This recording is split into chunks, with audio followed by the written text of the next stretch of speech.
Hey, what's up, guys? Welcome back to Chêne Cribs. I'm your host, Devlin Hodges.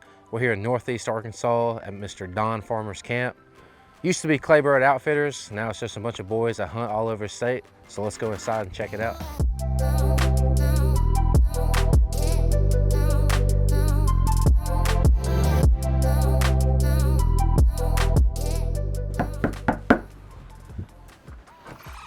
What's going on, Devlin? Asher, what's going on? Not much. What we got there? Oh man, this is the new camp cat. That's a cute little kitten right there. Yeah, he's not bad. He's a good cat. Bringing in good luck, been killing ducks. Man, it's been pretty slow. We've been really struggling the last few days. Was it like 70 degrees a day? Yeah, be probably better off, going tanning instead of hunting ducks. I'm here. Hey, So, Chêne Cribs is here. We want to go inside and see what the camp's all about. come on. Let's do it.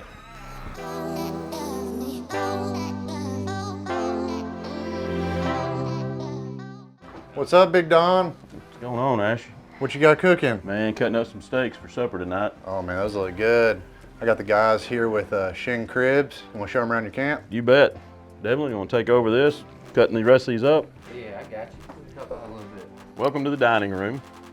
Show y'all around a little bit what we've got.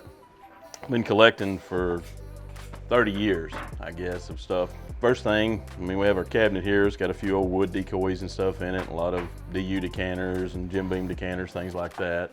Our decoys, tried to arrange those kind of the way they would have aged as decoys progressed. Of course, my 10 gauge, it's hanging on the wall right now to get it out of the floor. This is one of the favorite things I have in the cabin, some of my PS Oats from the collection. The Kehoe old, everybody knows what a PS old is if they're a duck hunter at all in the timber. All the boys always aggravate me about trying to buy them. They're not for sale. How many you got of those, Don? I'm not sure on the exact quantity. I've got a couple of boot boxes full of D2s that, haven't even seen or looked at probably a couple of years. At last count, 792 duck calls altogether in my collection, majority being oats. We'll take a look at some of the decoys now if you want to. One of my favorite decoys of all kinds, doesn't have any value, doesn't really mean anything. It's the old Hunter Specialties liter decoy. It's a 2-liter soda bottle.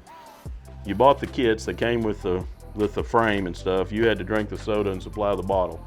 Other than that, you had paint, stickers came with it. Now, if y'all like, we'll head into the living room, see what we've got in there. Welcome to the living room. This is where mostly the naps happen. The recliners are kind of man, as soon as you can grab one of them, they'll just consume you. You're out in 2 minutes or less. A lot of naps have happened on these couches in here.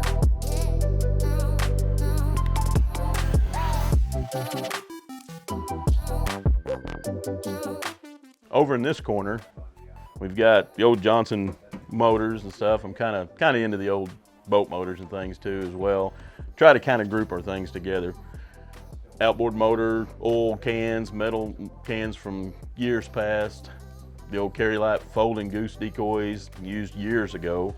More decoys, of course. This place is full of decoys. This cabinet here, housing, of course, more oat calls, shot shell boxes, old ammo boxes. A couple of interesting shells in here I'll show you. This shell exploded after I fired the gun. It exploded as it's coming out.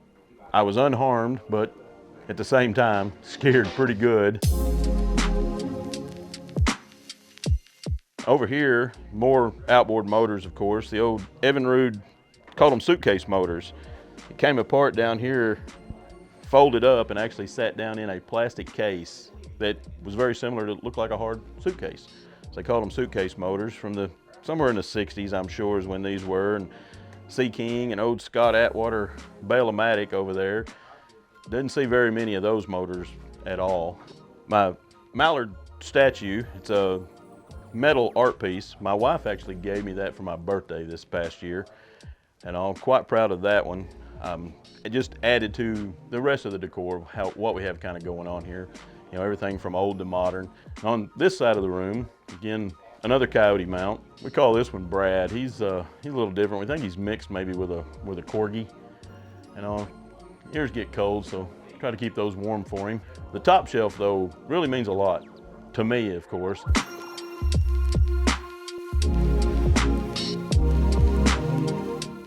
In this case, that is a flap-o-matic decoy, one of the first mechanical decoys known.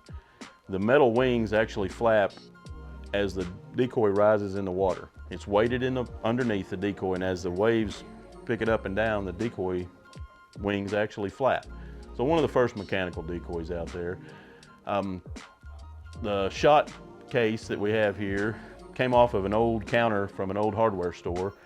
And it's a shot cabinet. When you're reloading, you bought your shot, however many, if you wanted a pound, a half a pound, whatever, you bought it that way. It was dispensed on what size shot you had.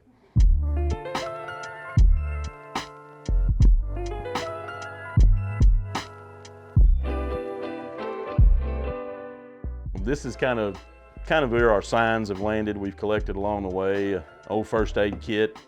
Got that out of an old Arkansas game and fish boat that I purchased.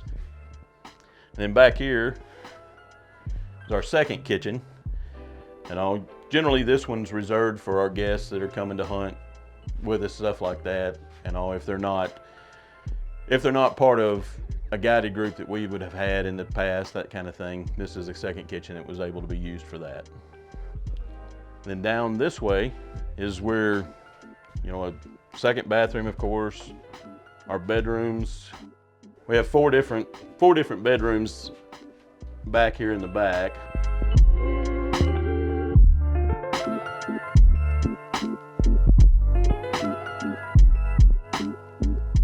Right here on this wall, some of the old duck calling albums, records, 45s, 33s, that kind of thing, and all that was basically a tool used for training. Now we have the internet and YouTube videos, things like that, but this was the way people actually learned to blow a duck call in years past, was listening to these records. And some of these are from P.S. Holt. I've got a Johnny Stewart game calls, duck calling album as well. Well, that's pretty much it for on the inside of the cabin. Now let's go outside and take a look at our big deck that we have out here. Well, this is it, our big deck. Usually it's here just to keep us out of the water, get us in the back door of the cabin. We've had a couple of floods in years past, and we actually lost this deck. It floated off, managed to save it, get it back attached to the cabin, and then a tree fell. The tree fell right on this, what used to be this deck. This is now a new one compared to that. But same size, same little old landing just to get us in the back of the cabin.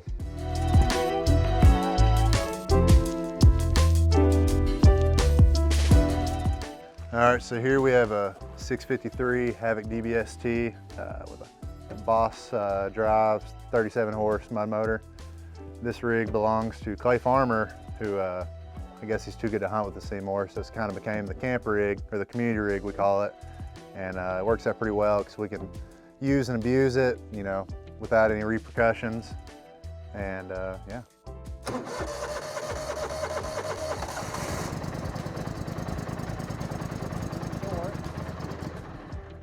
Surprised it still cranks, honestly, but yeah, it's a good boat.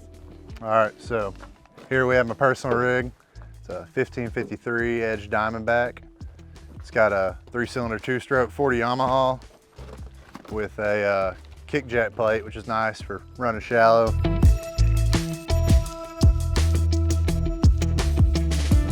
I'm taking that cat home. Hey, what is this? Huh? Slow days? Oh man, just ignore that. Shit. Damn. Hey. Hey, we got the drill going. Hey, it's time to get out of here, man. All right, guys, we appreciate y'all coming by. You've seen the camp, you've seen our boats, you've seen Don's collection. We're gonna get some dinner made and get rested up for in the morning. So for now, y'all gotta get out.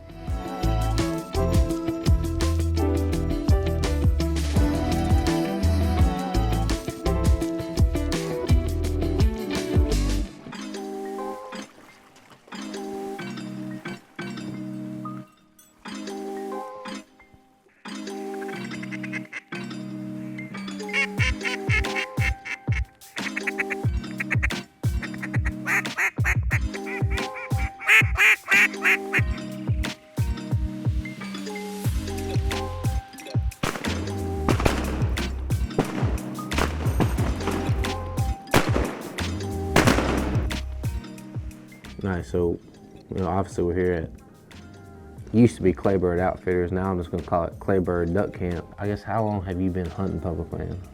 I think I got brought out duck hunting when I was 8 years old, probably. And it was actually the first time I went was up here.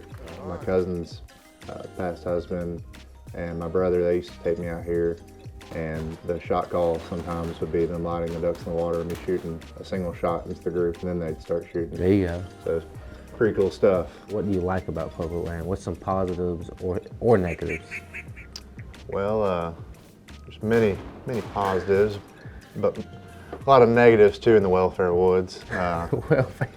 Unfortunately, hunters don't seem to respect each other too much anymore. I'd say that's the biggest negative, is people coming in at daylight, setting up 100 yards from you, or coming in on top of you and trying to say they're hunting with you regardless. But well, today we had a positive. Yeah, had a positive interaction this morning. Tell us about it. There's a little bit of hope left for the duck hunting community. This morning we had a guy come in and he asked if we had room. Unfortunately, we didn't.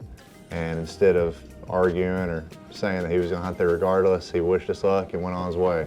At the end of the day, when everyone's out here killing ducks and having a good time, man, it makes it more fun for everyone, obviously, but it keeps, the fighting and arguing down, and that's what it's all about, man. Nothing's better when everyone's out there shooting ducks. You don't have the complaining, you don't have the fighting. So whoever those guys were, man, shout out to them. All right, guys, Mr. Don, he's about to cook us up some lunch for the day. And as old Rick Dunn says, it's time to pack them up. Chêne Cribs, we'll see y'all next time.